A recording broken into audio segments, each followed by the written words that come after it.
Thank you.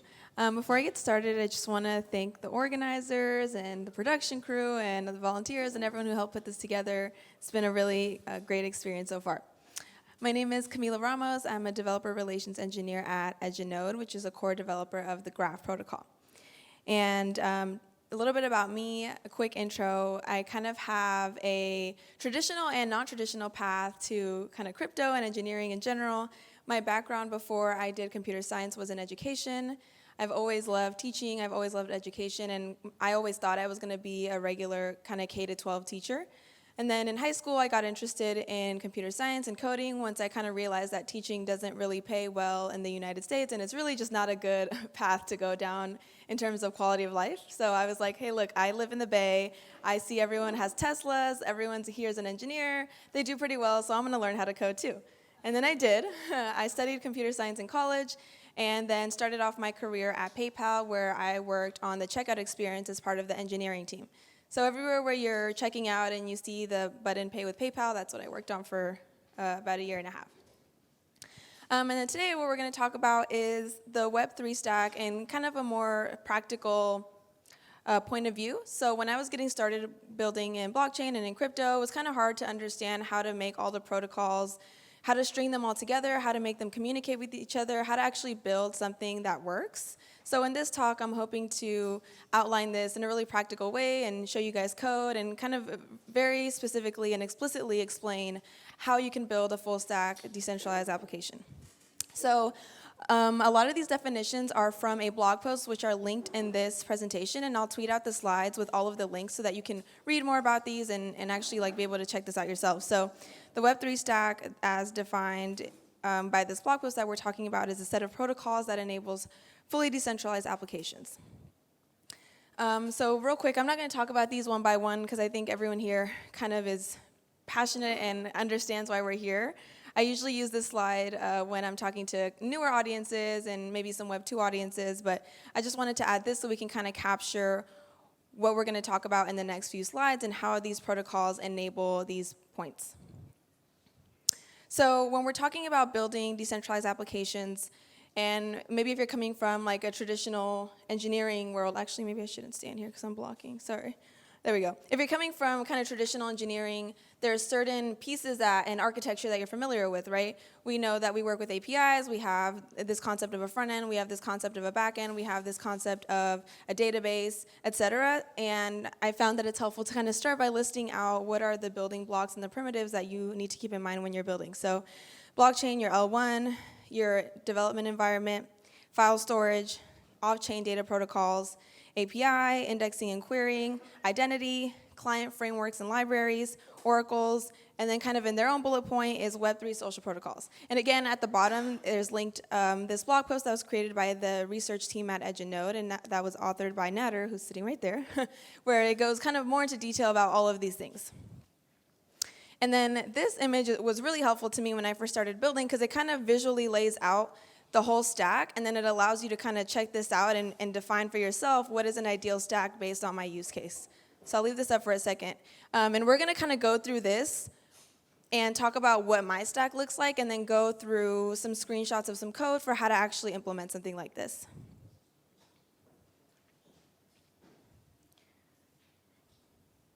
Okay, cool. I also have these up. So Web3 Social, I wanted to highlight Live Peer and Lens. They're part of, this last bullet point, here about Web3 social protocols that kind of weren't captured in any of the other bullet points, but that I wanted to highlight. So Live Peer is a decentralized video infrastructure that allows you to integrate live streaming into your dapps.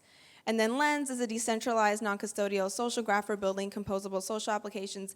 And in this slide, there are 2 resources linked, like a tutorial to get started with both of these, which again, when I tweet these slides out, you'll be able to actually click on these links and access those. So talking about kind of what a stack could look like, this isn't the stack for everyone.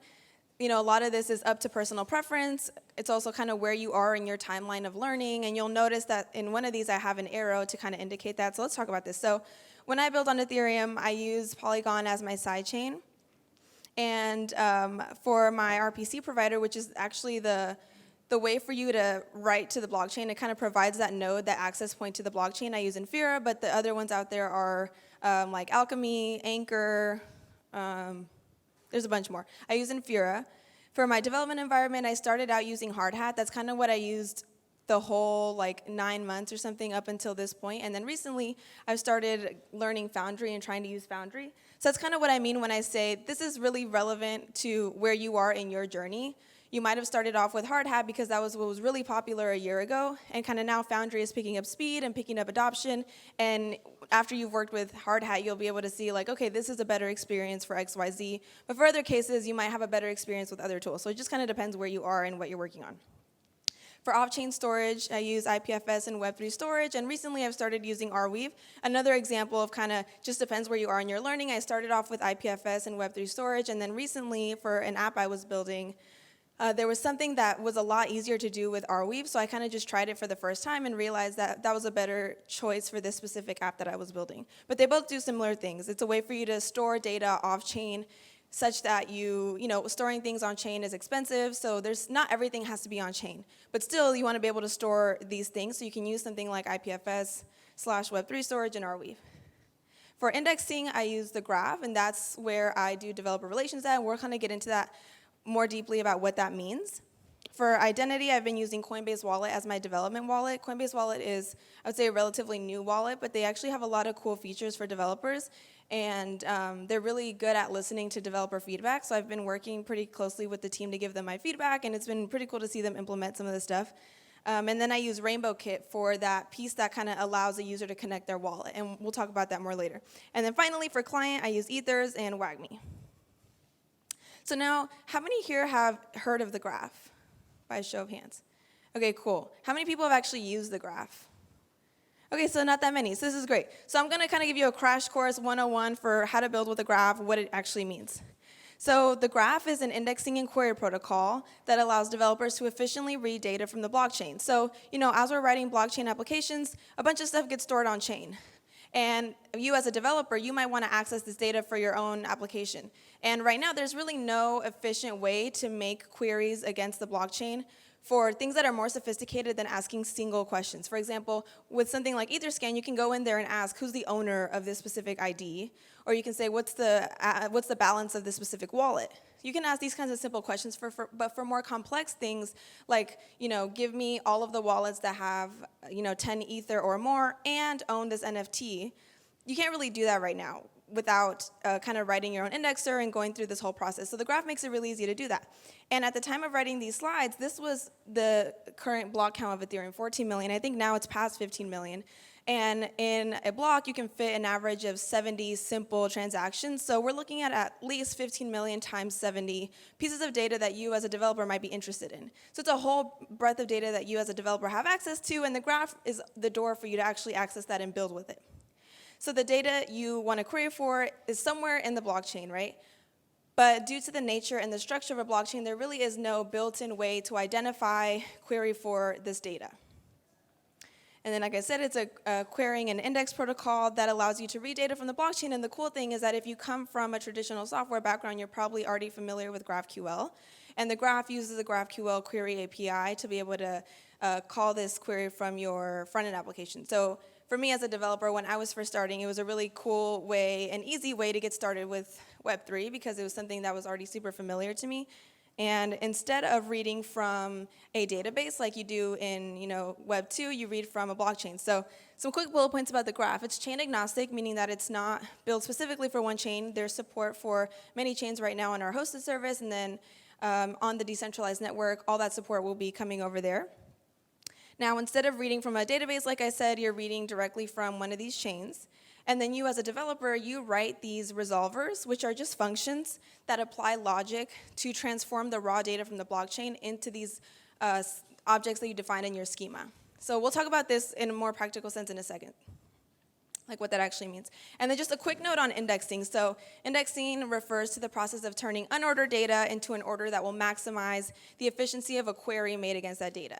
So a real-life example is if you are in a library and you're looking for a book, I don't know, about World War II, you don't just walk around the whole library looking book by book, row by row, right? There is a system in place these books are indexed in such a way that when you walk in, you go, okay, this is where the history books are, and then on this specific aisle, it's where the World War II books are. So that's what the graph does with blockchain data. It indexes it so that you don't so you make very efficient queries against this type of data.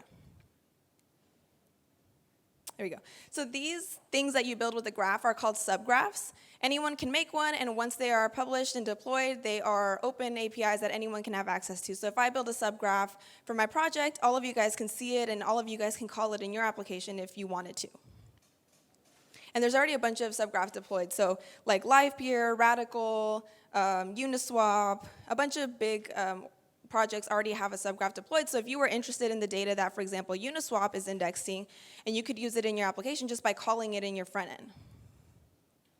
And this is just a cool little visual to kind of help you understand where the graph sits in the stack. Now, so to define a subgraph, like I said, crash course. We'll talk about this a little bit more kind of in a real world use case shortly after this. But in order to define a subgraph, you as a developer, you define a few things. So the first is the data source, or the data source is. So this means what contract address you're interested in indexing. So for example, if I'm building a dApp, I have to write a smart contract for it. Therefore, I'm interested in indexing this data, so I'd pass in my address. You could pass in multiple addresses. The second thing that you define is the data that should be indexed.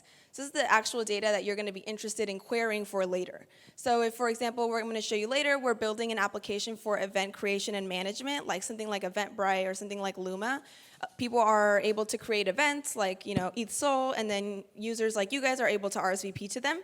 Me, as a developer, I would maybe be interested in knowing, who is RSVP to my event, who created different events. So the data that I would want to index is that specific thing. So who created events, what's the name of the event, what's the max capacity of the event, et cetera, and then similar information for who's RSVPing. The third thing is events you want to listen for. So the graph works based on events, Solidity events that are defined in your smart contract. So for example, I might create a custom event called new RSVP created that will be emitted every time someone creates an RSVP in my application. And this is kind of the hook or the trigger for the graph to know, okay, it's time to re-index because something new has happened. And this is the mechanism for you to ensure that you always have fresh data and that your data isn't stale. Because if, for example, you make a query in your subgraph to say, give me the list of people who RSVP'd to this event, and there's, say, 10 people. But in the next minute, 2 more people RSVP'd. How are you going to ensure that you have those 2 people, and how are you going to ensure that you have the most up-to-date data? Is through these events. So when someone RSVPs, it emits this event, and then the graph knows, okay, we need to go ahead and re-index and get the freshest data. So that's what that is for. And then finally, you as a developer, you write these resolvers that execute when these events are emitted. So when this event gets emitted, new RSVP created, something has to happen, some logic has to happen for this data to be indexed and then for this new information to be stored. And those are the resolvers that are written by you, a developer. And then this is just a screenshot of what it looks like to make a query in the playground. So it looks kind of blurry, but this is a lens subgraph. So here someone's making a query for profiles, the total number of followers, their profile ID, their handle, etc. So it just looks like regular GraphQL. And now we're going to kind of walk through an app that was built and kind of go through all of the pieces that we talked about in the tech stack and how they actually communicate with each other. So first I'm going to show some screenshots. I thought I was going to be able to kind of live code and live show you, but that wasn't possible. So I just put up screenshots and then we'll talk about it. So this is what the homepage looks like. Discover what's happening in the metaverse. The events that are shown in the front are kind of the events that are in your area or that you're able to RSVP for. This is the flow for creating a new event. So if you were like, oh, I want to host a birthday party or something, you could create a new event. You set the name, the time, the capacity, a refundable deposit, event link, and description, and then you create it. And then you have your own user dashboard once you connect your wallet where you can see both the events you have created and then the events you've RSVP'd for. So it's kind of like now, so when I say events, that's what I mean. We're talking about this specific app. Okay, so now I want to bring up this kind of architecture diagram, and I don't know if it's easy to view, but again, I'll post these slides and you can see, but for me, this was really, really helpful to start building dApps because it kind of lays out how everything actually communicates with each other. And don't worry if it's not quite clear from this picture, we'll kind of walk through it together in a second, but on the bottom left for you guys, you have your contract. And the contract that you wrote specifically for this that handles things like RSVPs, new event creation, et cetera. And then you'll see at the very top above it, you have your subgraph. So the subgraph, like I said, it gets triggered by events that get emitted from our contract. And then the subgraph also collects data from our off-chain storage, because although some of the data is stored on our contract, some of it is not stored on the contract, right? For example, something like the event name and description don't need to be stored on-chain. It would be super expensive to do so, so stuff like that is stored off-chain. Then we have our front-end application, our client app in the blue right there, and you'll see that it reads data from our subgraph, and then it also sends queries to our subgraph. So you ask for a query, you say, hey, give me the, I don't know, the top 5 events in my area, and then the subgraph returns those that you can then display in your UI. You'll notice going from our front-end app, we have RainbowKit/WagMe, which is the way for users to connect their wallet. And finally, kind of below that, we have Infura, that's kind of the RPC provider that's connecting the contract to WagMe/RainbowKit to our front end. So remember, Infura is the RPC provider that allows you to actually make transactions. It's the entry point to the blockchain so that you don't have to run your own node. So that's kind of where the role that that's playing. Okay, so again, I thought I would be able to live code, so I just put screenshots and I tried to enlarge them as much as I can, but I'll kind of walk through these real quick. Can you guys still see me if I stand up here? Okay, yeah. Okay, so this is what it looks like to send data from our client application to Web3 storage via a Next.js API route. So I think pretty much, at least for me, my standard for building client applications is Next.js, and they have a really cool thing that they have these built-in API routes. So when you, as a developer, are writing and you want to say, all right, the data that I want to store in IPFS, aka off-chain data, this is exactly how you would send it. So you have a body that you define that's maybe gathered by user input, right? And then you just do, your classic kind of Next.js API thing where you say, okay, fetch this route, the method is post, and I'm sending in my body. Super easy. And then here's just kind of some error handling in case it doesn't go well. So the next thing is, how do you call the contract from your client? So in your client application, like AKA your Next.js app, the thing that your users are looking at, that you see like the buttons and the events, how do you actually call the contract? So using WagMe, those are React hooks for Ethereum, and it makes it really easy by using this connect contract method. And then this is literally how you call a function. So the function from my contract is called create new event. So after creating my contract, all I do is I literally call the function create new event, and then I pass in the parameters, do some error handling, and then done. So now I've called a function on my smart contract from my client. Okay, and then here is the actual API route that's sending the data to IPFS. So in this slide, we're sending it from, createEvent.js, which is kind of like a form that you saw. Remember the form? So that's gathering everything in the body and then sending it to the API route. And then here is like, okay, this is how you actually store it and like persist it in IPFS. This is just some code that is from their docs. It's nothing really special. You kind of just copy and paste it from their docs. But here you'll see we're making sure that the request method is post. And then these are all literally stuff from their docs. So I'm passing in my body, and then the rest I got from their docs. So now that's done. Now, writing your subgraph to index and query events, so this is just a small part of it. There's more to it, but you'll see here we have something that handles a new RSVP. So these are resolvers. These are the resolvers I was talking about. So this handles our new RSVP, and then the second function handles the confirming of an attendee. So if you remember when we were creating an event, we asked for an event deposit. So you can set it to like 0.0005 Matic or something like that. And the idea of this is that if people don't show up, then you as the event organizer get to keep the money as kind of an incentive to make sure people actually are showing up to the events that they RSVP for. So the confirm attendee function is that mechanism to say, okay, you actually got here, I'm gonna confirm your presence so that you can get refunded. So this is part of the subgraph that handles that. I won't walk through the code, but these are the resolvers. It's only like maybe 10 or 15 lines for each one. Okay, cool, and then configuring the graph in your Apollo client file, super easy, 7 lines. You just are defining the URL for your subgraph, which for us, it's the graph/subgraph/web3 RSVP. And then how you actually make a query, how you actually fetch this data is by just using, like I said, a regular GraphQL query, where you can write it inside of your file, just like you would with regular GraphQL. You would save it maybe into a variable called data and then display that in your UI. Maybe you would map over it. If there's many events, you could map over this data, go to events, and then show a little box for each. That's what we did. And then, so Infura, how to configure Infura. In your app.js file, you literally, this is just straight from their docs. There's nothing kind of like unique about this, where we just set the Infura ID, which you get from your project dashboard. You configure your chains. For this specific project, we use Polygon Mumbai. We wanted to use a testnet.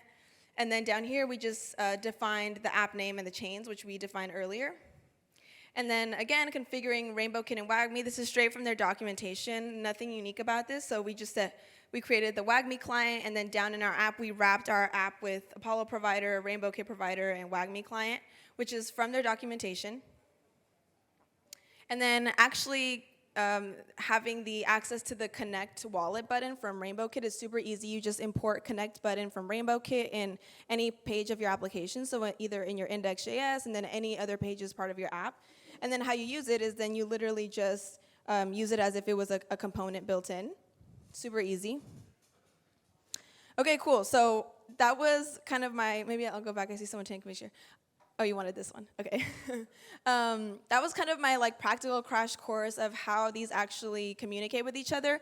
And now I have 2 quick starts. So this is a TypeScript front-end starter repo, which has RainbowKit, WagMe, Tailwind CSS, and a Next.js app already up and running. So all you have to do is fork this, clone this, npm install, and then you have something running. This is in TypeScript.